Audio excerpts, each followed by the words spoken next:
कार्यक्रम के पुण्यार्जक हैं आदरणीय पूज्य पिताजी स्वर्गीय श्री वीरेंद्र कुमार जैन, पूज्य माताजी श्रीमती श्री प्रभा जैन की पुण्य स्मृति में समस्त पल्लीवाल जैन परिवार नगरा अजमेर।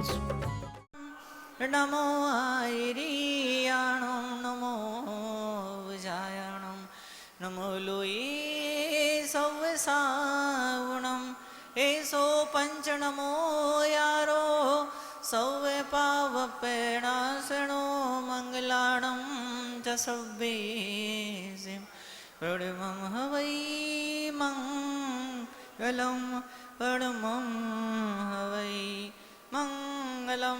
बोलो महावीर भगवान की।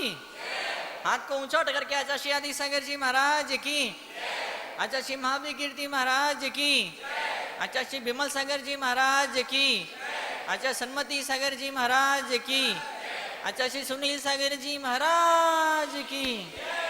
ऐसा ऐसा ऐसा ठाट से बैठना चाहिए। कहाँ बैठना चाहिए? ऐसा ठाट से, ऐसा मस्ती से भर करके बैठना चाहिए। ऐसे मत बैठो कि जैसे किसी ने पिंजरे में बंद कर दिया हो, वो बाहर शेर खड़ा कर दिया हो। क्या ये शेर नहीं है और आप लोग पिंजरे में कैद नहीं हो?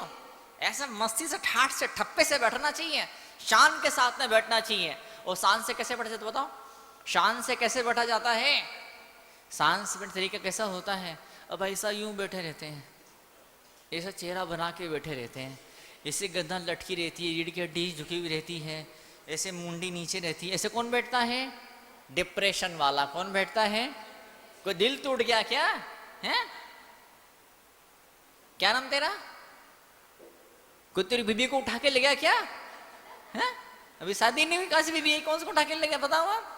जब भी कभी आप आके बैठो तो मैंने कहा आपसे, आपको सिटिंग पोस्चर जो होता है, आपका बैठने का तरीका होता है ना, आपका बैठने का तरीका बता देता है कि आप यहाँ से क्या लेकर के यहाँ से जाओगे। खाली हाथ आए थे, खाली हाथ चले गए, खाली हाथ चले गए। ऐसा मत करो, कुछ लेके जाओ यहाँ से। तो क्या लेके जाओ? आओ श्लोक लेके चलते अपने साथ में। कुछ और लेके जाओगे तो गुम जाएगा, चोरी हो जाएगा, कोई छीन लेगा। कोई छीने ना छीने, औलादे छीन लेगी बुढ़ापे में। लाओ बुढ़ा ये सोना दे मुझे, ये इससे मेरा हक है।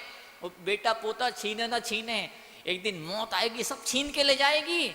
लेकिन ये श्लोक अगर साथ में रहेगा ना तो समझ सक सब कुछ छीन भी जाएगा, सब लुट भी जाएगा, तो भी कुछ भी कहीं लौट। सब कुछ लुटने के बाद में भी, सब कुछ छीनने के बाद में भी, सब कुछ खल्लास हो गया, उसके बावजूद भी बहुत बड़ा खजाना अपने साथ में परलोक की यात्रा पर हम लोग लेकर के जाएंगे। आप कभी अपने गांव से बाहर जाते हैं ना तो अपना एटीएम, क्या बोलते हैं, एटीएम कार्ड, बैंक कार्ड साथ में लेके जाते हैं। वहाँ खाने का जुगाड़ नहीं बना, एटीएम है, ये डेबिट कार्ड है, क्रेडिट कार्ड है, मेरे साथ में रहेगा, मेरा साथ देगा। क्या? तो वैसे ही ये माँ जिनवाणी के पवित्र शब्द हैं, अक्षर हैं, ये दिल से लगा के रखो, दिल से लगा करके। तो बोलो जरा जोर से बोलो। न संकदाचिद प्रयासी निराउगम्य स्फटिकरोसि सहसायुगपजगन्ति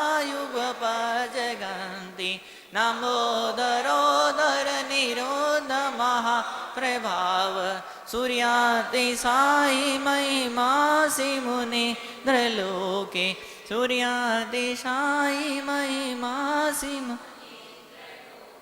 आज हम आए हैं, बैठे हैं इन श्लोक को अपना बनाने के लिए।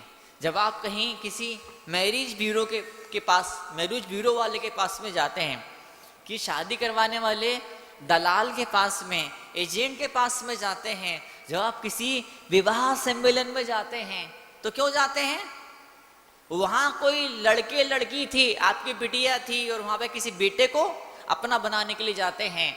ये आपका अपना बेटा था, वहाँ पर किसी बेटी को अपना बनाने जाते हैं। इतना बड़ा विवाह सम्मेलन हुआ, इतना बड़ा विवाह सम्मेलन हुआ, और लास्ट में भाई साहब बोलते हैं मुझे तो एक भी लड़की जमती नहीं है, मुझे एक भी लड़की पसंद नहीं आई।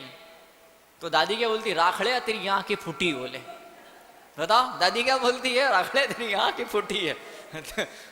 को चश्मे को लेंस रद्दी खटारा है घटिया। बताओ इतना बड़ा विवाह सम्मेलन, जो ने कौन कौन कहाँ कहाँ से लोग आए हैं, इतनी सारी बेटियां, एक से बढ़कर एक बेटियां, और उस लातीके को, उस ठीकरे को एक भी पसंद नहीं आ रही उसमें, बताओ उसमें से। इतना बड़ा भक्तामय स्रोत है, 48 काव्य भी लिखे हैं, घंटे घंटे पर प्रवचन चल रहे हैं, घंटे घंटे पर यहाँ पर बैठे हैं, और उस करम जले को, उस फूटे नसीब वाले को एक भी बात जमती नहीं है, एक बीच पल्ले नहीं पड़ी। बताओ बाप, क्या मतलब इसका? तेरा पल्ला रद्दी है, तेरे पल्ले में कोई चीज नहीं पड़ी ना, मेरे पल्ले नहीं पड़ी, ऐसा बोलते हैं ना, मेरे पल्ले नहीं पड़ी। पल्ले क्यों नहीं पड़ी? तेरे पल्ले में 1000 छेद हो रखे हैं, तेरे पास पल्ला नाम की चीज ही नहीं है, क्या कुछ है ही नहीं, रिसेप्टिविटी नहीं है। क्या नहीं है? रिसेप्टिविटी नहीं है। जब ग्रहणशीलता नहीं होती है, कल बोला था ना मैंने आपसे, अगर आपने हाथ यूं कर रखा है, ये हाथ मतलब क्या, आप रिसीविंग मोड पर हैं, आप कुछ ग्रहण करने की आपके अंदर काबिलियत है, पात्रता है, तो जब आप हाथ यूं करते हैं, जब आप हाथ यूं करते हैं, कोई व्यक्ति आपके हाथ में पैसा रख देता है, रुपया रख देता है, मिठाई रख देता है, भोजन रख देता है, जब आपका हाथ यूं होता है तो हाथ में भोजन आ जाता है, जब हाथ यूं होता है ना तो दिल में खुशी आ जाती है, आनंद आ जाया करता है। आपकी बॉडी पोस्चर कौन सा है, जैसी आपकी मन की विचारधारा होती है, जैसे तरंगे मन में पैदा होती है, ठीक वही स्टाइल हमारे हाथ का, पैरों का, उठने का, बैठने का, देखने का, बोलने का, मुस्कुराने का बदल जाया करता है। एक ताने में भी मुस्कुराना होता है, व्यंग में भी मुस्कुराना होता है, और खुशी से भी मुस्कुराना होता है। किसी के साथ में हंसना, क्या किसी के ऊपर हंसना, किसी के ऊपर हंसना, किसी के साथ में हंसना, बड़ा भारी अंतर होता है। कोई ऐसा व्यक्ति है जिसको देख के आप हंस रहे हैं, पर देख के हंस कैसे रहे हैं, इंटेंशन क्या, उद्देश्य क्या आपका, आप यहाँ बैठे हैं, आप क्या सोच के यहाँ पर आए हैं, आप क्या प्राप्त करने के लिए यहाँ पर आए हैं, आप क्या ग्रहण करने के लिए आप यहाँ पर आए हैं। ये चौमासा हो रहा है, सब लोग आ रहे हैं, चलो अपन भी चलते हैं, अच्छी बात है, अपन भी चलते हैं। तो सब लोग आ रहे हैं, आप भी आ गए, सब लोग बैठ गए, आप भी बैठ गए, सबने जय बोल दिया, आपने भी जय बोल दिया, आपके भी हाथ खुल गए। एक सज्जन मुझे पूछते, बोले महाराज हाथ उठा के जयकारा क्यों लगाने का, क्या हाथ क्यों उठाने का जयकारा के अंदर? मैंने उससे कहा तुमको याद है कांग्रेस पार्टी, जानते हो कांग्रेस पार्टी क्या चीज होती है? बोले हाँ महाराज, 50 साल देश पे राज किया कांग्रेस ने, क्या वो जवाहरलाल नेहरू ने, वो इंदिरा गांधी ने, वो सोनिया गांधी ने, राजीव गांधी ने हाथ उठाया, कितना? एक ही हाथ उठाया, उसने एक हाथ उठाया, एक हाथ उठाया, 50 साल देश पे राज्य किया, 50 साल हिंदुस्तान पे राज किया, उन्हें एक हाथ उठाया, 50 साल देश पे राज किया, और हम दोनों हाथ उठाते हैं और भगवान के दिल में हम राज करना शुरू कर देते हैं। मोक्ष के राजा हम बन जाया करते हैं, हम मोक्ष के राजा हमको बनना है, मोक्ष महल का राजा हमको बनना है, हमें मोक्ष का सम्राट बनना है, be the emperor of the kingdom of wisdom, kingdom of wisdom.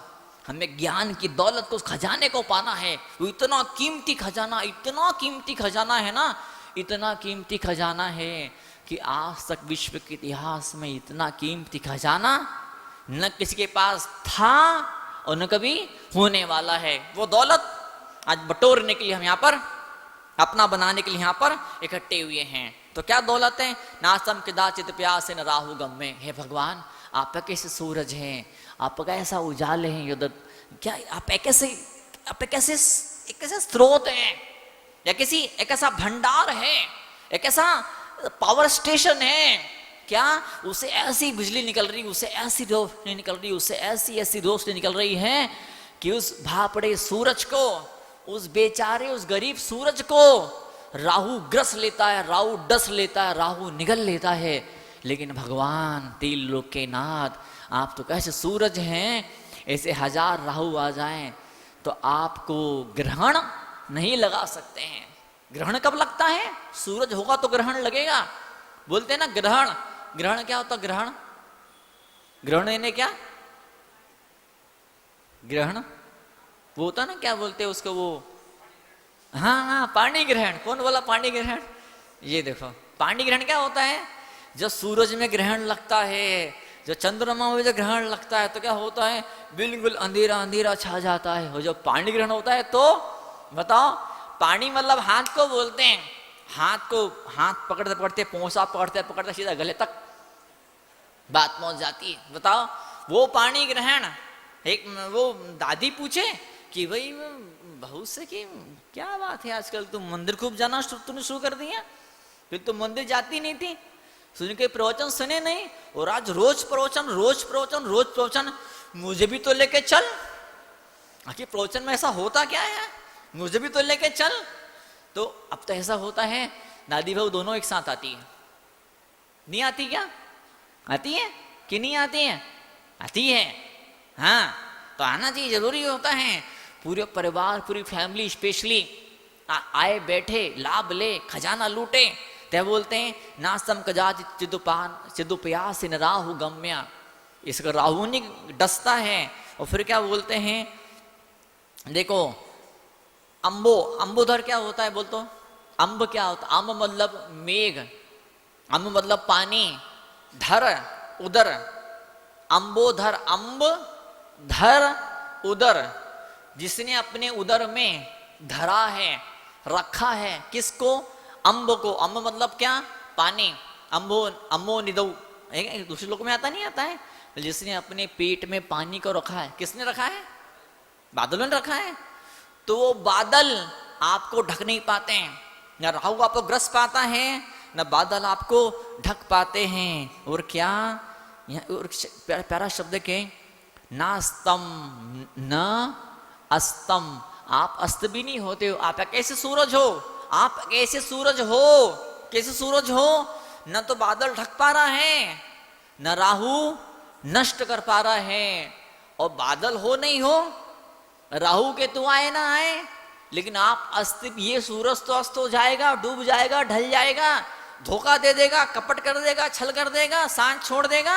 ये सूरज तो 2 घंटे बाद, 4 घंटे बाद, 6 घंटे बाद, 10 घंटे बाद, अधिक से अधिक 12 घंटे बाद सूरज सांझ छोड़ देगा, शक्ल दिखाएगा, बिल्कुल भूल जाएगा।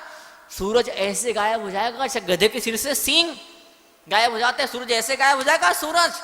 लेकिन भगवान जब एक बार आप आके बैठ जाओगे तो फिर आप अस्त भी होने वाले नहीं हो, ना आपको राहु ग्रहण लगाने वाला है, ना आपको बादल।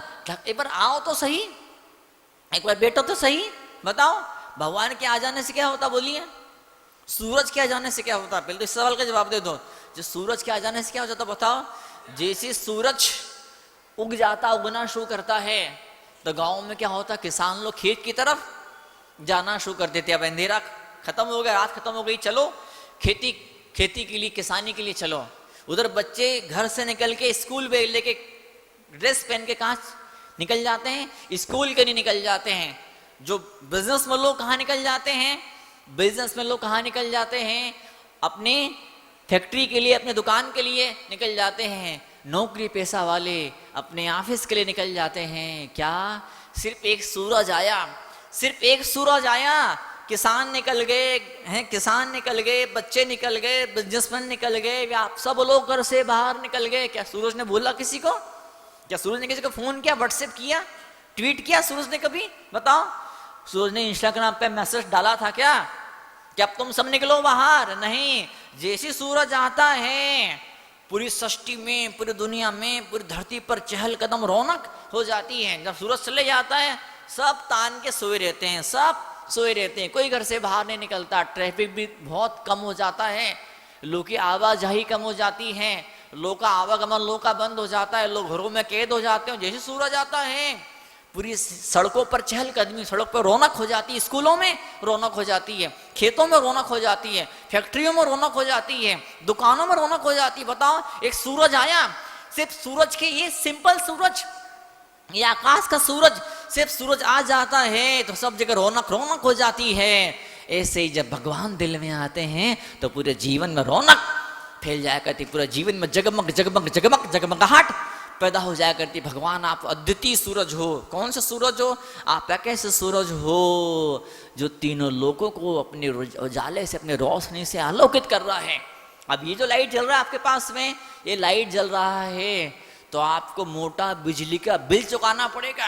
वो बिजली का बिल नहीं चुकाओगे तो क्या होगा, वो आएंगे, कौन आएंगे, इलेक्ट्रिसिटी डिपार्टमेंट वाले, विद्युत विभाग वाले आपकी लाइट बत्ती कनेक्शन आपकी काट देंगे। तो ये उजाला कितना महंगा उजाला होता है। और जहाँ ये लाइट बनती वहाँ जाके देखो, बड़े बड़े टरबाइन लगे होते हैं समुद्रों पर, नदियों पर, झरनों पर। और क्या होता है, जो बड़ा वो चक्का घूमता है ना, क्या उन कितनी मछलियाँ, कितने जानवर मर जाते हैं, क्या उन कितने पंचेंद्र जीवों की हिंसा हो जाती है, कितने जीवों को अपनी जान की कुर्बानी देनी पड़ती है।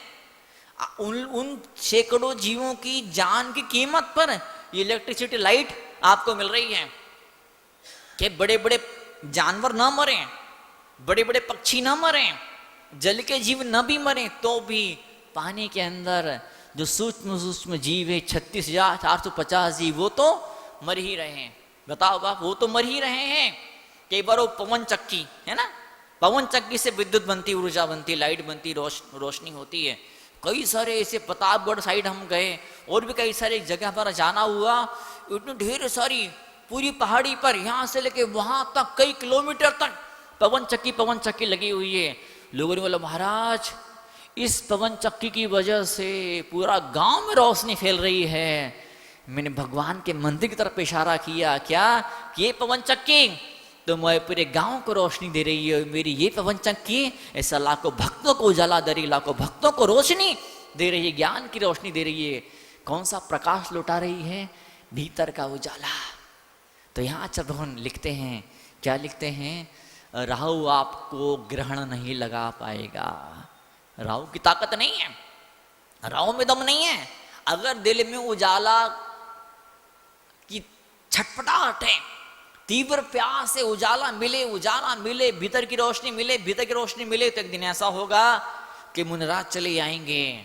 माँ जनवाणी का एक शब्द, कोई एक शब्द आपके दिल की गहराइयों तक प्रवेश कर जाएगा, लेकिन दिल में तड़प, दिल में प्यास होनी चाहिए। इस कार्यक्रम के पुण्यार्जक हैं आदरणीय पूज्य पिताजी स्वर्गीय श्री वीरेंद्र कुमार जैन, पूज्य माताजी श्रीमती श्री प्रभा जैन की पुण्य स्मृति में समस्त पल्लीवाल जैन परिवार, नगरा, अजमेर।